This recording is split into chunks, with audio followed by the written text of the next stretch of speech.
तो हेलो दोस्तों, इस वीडियो में हम जानने वाले हैं एक और नया पार्ट जिसका नाम है विनिर्माण उद्योग।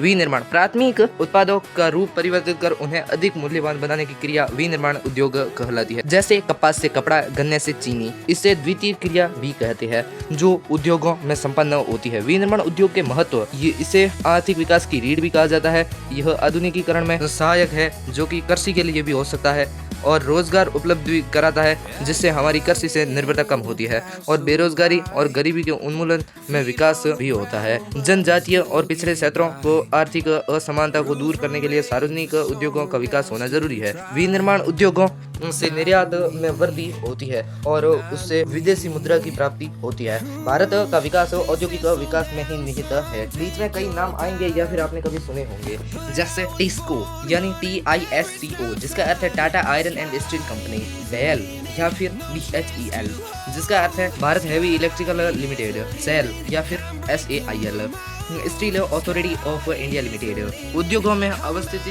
को प्रभावित करने वाले कारक: कच्चा माल, माल की उपलब्धता, पूंजी, बाजार की निकटता, परिवहन की सुविधा, ऊर्जा के स्रोत, सस्ता श्रम। सूती वस्त्र उद्योग। सूती वस्त्र उद्योग भारत की सबसे प्राचीन उद्योग में से एक है। प्राचीन भारत में सूती वस्त्र हथकरघों से बनाए जाते थे। 18वीं शताब्दी में उत्तराधिकार विद्युत करघों का उपयोग होने लगा। औपनिवेशिक काल में भारत के सूती वस्त्र उद्योग को नुकसान हुआ, क्योंकि ब्रिटेन में मशीनों के निर्मित कपड़े की प्रतिस्पर्धा नहीं कर पाए, जो कि आपने इतिहास में पढ़ी दिया है। कच्चे माल की उपलब्धता, पत्तनों की निकटता, नमी युक्त जलवायु, सस्ता श्रम, परिवहन की सुविधा आदि कारकों ने सूती वस्त्र उद्योगों को गुजरात और महाराष्ट्र का स्थानीयकरण को बढ़ावा दिया। सूती वस्त्र उद्योग भारत का अकेला ऐसा उद्योग है जो अतिरिक्त मूल्य उत्पादन करता है। भारत में पहला आधुनिक सूती वस्त्र उद्योग 1854 में, जो कि कावासजी डाबर द्वारा लगाया गया। भारत में सूती वस्त्र उद्योगों को सर्वाधिक विकास हुआ महाराष्ट्र, गुजरात, तमिलनाडु राज्यों में हुआ है, और लेकिन सूती, रेशम, जरी, कसीदाकारी आदि को डिजाइन देने के लिए उद्योग पूरे भारत में विकेंद्रित हो गए हैं, और ये एक लूप कह सकते हैं वह है। जैसे रेशा उत्पाद कच्चा रेशा कहलाता है, धनाई कताई सूत है, बुनाई कपड़ा बनता है, और रंगाई व परिष्करण, और उसके बाद वस्त्र विनिर्माण, और वस्त्र विनिर्माण से फिर रंगाई व परिष्करण। ये सब वस्त्र गवर्नमेंट द्वारा होता है। पटसन उद्योग। भारत पटसन व पटसन निर्मित सामान का सबसे बड़ा उत्पादक देश है। भारत बांग्लादेश के बाद पटसन निर्यात में दूसरे स्थान पर है। 1947 में विभाजन के बाद पटसन की मिलें भारत में रह गई तथा 3/4 जूट उत्पादक क्षेत्र बांग्लादेश में चले गए।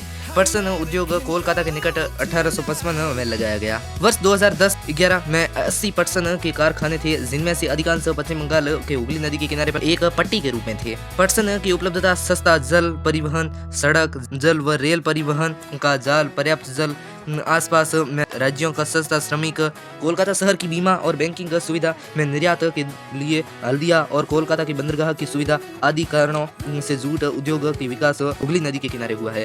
चीनी उद्योग। भारत चीनी उत्पाद में क्यूबा के बाद दूसरे स्थान पर है। गुड़ व खांडसारी के उत्पादन में भारत प्रथम स्थान पर है। गन्ना चीनी उद्योग का कच्चा माल है, जो बाहर में हास वाली वस्तु है। गन्ने की धुलाई और सुक्रोस की मात्रा कम हो जाती है, इसलिए चीनी उद्योग कच्चे माल के निकट लगाए जाते हैं। चीनी की सर्वाधिक मिलें महाराष्ट्र, उत्तर प्रदेश और बिहार में होती है। कर्नाटक, तमिलनाडु, आंध्र प्रदेश, गुजरात, पंजाब, हरियाणा, MP यानी मध्य प्रदेश और प्रमुख चीनी उत्पादक राज्य है। ये मौसमी उद्योग है, अतः सहकारी क्षेत्र के लिए उपयुक्त है। महाराष्ट्र में उत्पादित गन्ने में सुक्रोस की मात्रा अधिक होती है, जिससे सहकारी समितियों के विकास के कारण चीनी की मिलें की संख्या बहुत तेजी से बढ़ी है। चीनी उद्योगों की चुनौतियां। ये मौसमी उद्योग है। परिवहन की असक्षमता के कारण गन्ने का देरी से कारखानों तक पहुंचना, पुरानी तकनीक, गन्ने का बाहर का हास, खोई का अच्छे से उपयोग नहीं कर पाना। सूती वस्त्र उद्योग की चुनौतियां। कृत्रिम वस्त्रों की प्रतिस्पर्धा सूती वस्त्र उद्योग जैसा उद्योग नहीं कर सकता। खनिज आधारित उद्योग। लौह इस्पात उद्योग। लौह इस्पात उद्योग आधारभूत उद्योग है, क्योंकि ये अन्य उद्योगों के लिए मशीनरी तैयार करता है। लौह इस्पात उद्योग एक भारी उद्योग है, क्योंकि इसका कच्चा माल और तैयार माल भारी होते हैं। इस उद्योग के लिए लौह अयस्क, कोकिंग, कोल तथा चूना पत्थर 4:2:1 की आवश्यकता होती है। इस्पात को कठोर बनाने के लिए मैग्नीज की आवश्यकता होती है। भारत का प्रथम लौह इस्पात कारखाना 1907 में कांगसी नामक स्थानों पर लगाया गया, जिसे जमशेदपुर या टाटा नगर भी कहा जाता है। लौह इस्पात के कारखाने निजी क्षेत्र का IISCO कुल्टी पश्चिम बंगाल, बर्नपुर पश्चिम बंगाल, हीरापुर पश्चिम बंगाल, दुर्गापुर पश्चिम बंगाल, राउरकेला ओडिशा, भिलाई छत्तीसगढ़, बोकारो झारखंड। जो ऊपर जो प्रश्न आया था जैसे बोकारो, भिलाई, राउरकेला, ये सब पिछले बार आए थे मैप के जरिए, जिसमें आपको दर्शन था कि कहाँ कौन कहाँ है। VISTO भद्रावती कर्नाटक में उपस्थित है, सेलम तमिलनाडु में। एल्यूमिनियम प्रगलन उद्योग, एल्यूमिनियम उद्योग भारत का दूसरा सर्वाधिक महत्वपूर्ण धातु शोधन उद्योग है। एल्यूमिनियम हल्का, जंगरोधी, ऊष्मा का सुचालक, प्राचीन, लचीला होता है। एल्यूमिनियम का उपयोग हवाई जहाज, बर्तन और विद्युत तार बनाने के लिए किया जाता है। एल्यूमिनियम का उपयोग इस्पात, तांबा व शीशे जस्ते के विकल्प के रूप में किया जाता है। उड़ीसा, पश्चिम बंगाल, केरल, यूपी, छत्तीसगढ़, महाराष्ट्र, तमिलनाडु राज्यों में एल्यूमिनियम प्रगलन उद्योग का कच्चा माल है। एल्यूमिनियम उद्योग बॉक्साइट का मुख्य कच्चा माल है। एल्यूमिनियम उद्योग में नियमित रूप से पूर्ति और सस्ता माल दो महत्वपूर्ण आवश्यकता होती है।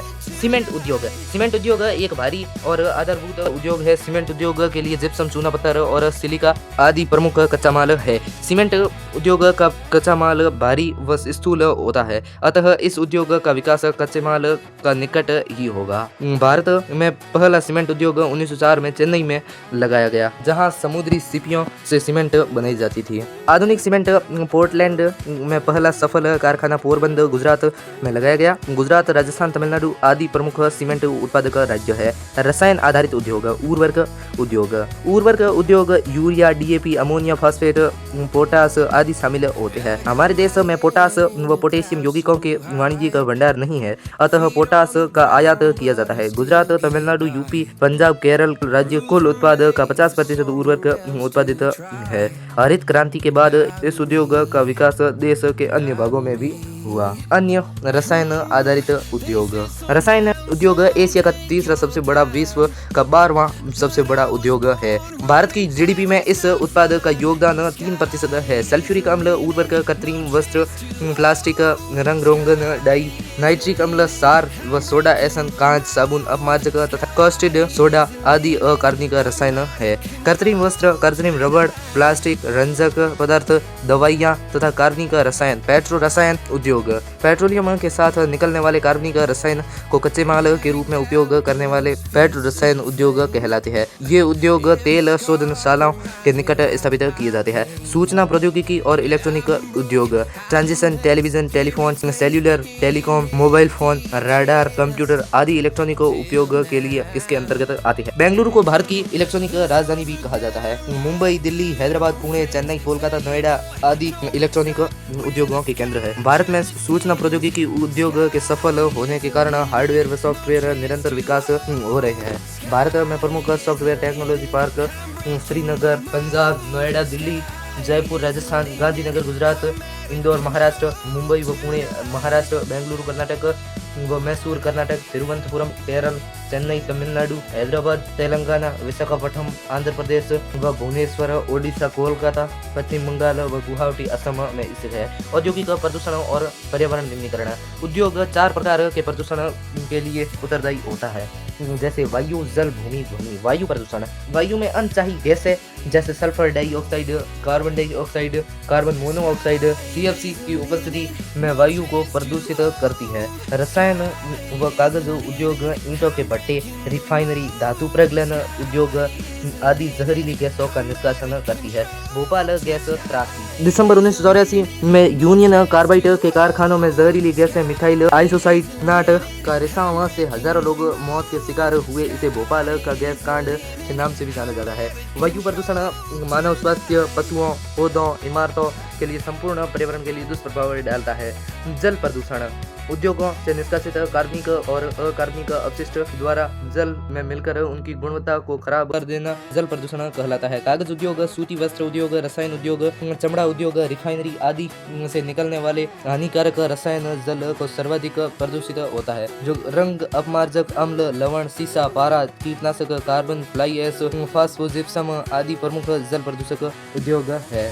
ध्वनि प्रदूषण। औद्योगिक तथा निर्माण कार्यों में कारखानों की मशीनें, जनरेटर, लकड़ी को चीरने के कारखाने, गैस यांत्रिकी, विद्युत ड्रिल आदि बहुत तेज ध्वनि उत्पन्न करती है। यहाँ पर 80 डेसिबल से अधिक ध्वनि प्रदूषण की श्रेणी में रखा जाता है। ध्वनि प्रदूषण से उत्तेजना, मानसिक चिड़चिड़ापन, श्रवण असक्षमता, हृदय गति, रक्तचाप, खिन्नता, अन्य शारीरिक समस्याएं भी बढ़ती है। भूमि प्रदूषण। उद्योगों से निकलने वाले हानिकारक रसायन धूल में मिलकर भूमि प्रदूषण दर्शाते हैं। तापीय प्रदूषण। जब कारखानों और ताप घरों से गर्म जल को बिना ठंडा किए नदियों में छोड़ दिया जाता है तो उससे जल तापीय प्रदूषण बढ़ जाता है। पर्यावरण निम्नीकरण के रोकथाम।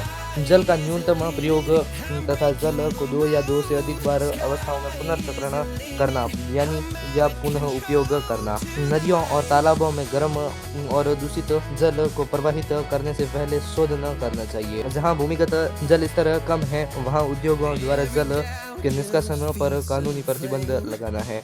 कारखानों में ऊंची चिमनियों में इलेक्ट्रोस्टैटिक अवक्षेपण लगाना। कारखानों में स्क्रम्बर उपकरण तापीय गैस प्रदूषण के रोकने के लिए जड़त्वीय रूप से पृथक करने के लिए उपकरण होने चाहिए। कारखानों में कोयले की अपेक्षा तेल व गैस का उपयोग कर धुएं में कमी लाई जा सकती है। जनरेटरों व भारी मशीनों में साइलेंसर लगाया जा सकता है। अधिक ध्वनि वाले कारखानों में काम करते समय कानों पर शोर नियंत्रण उपकरण भी पहन सकते हैं। राष्ट्रीय ताप विद्युत ग्रह NTPC ये विद्युत उत्पादन करने वाला भारत का मुख्य उद्योग है।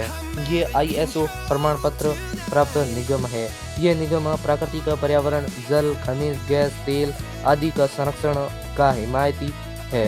तो इसी के साथ हम इस वीडियो का भी करते हैं। मिलते हैं हम अगले पार्ट के साथ।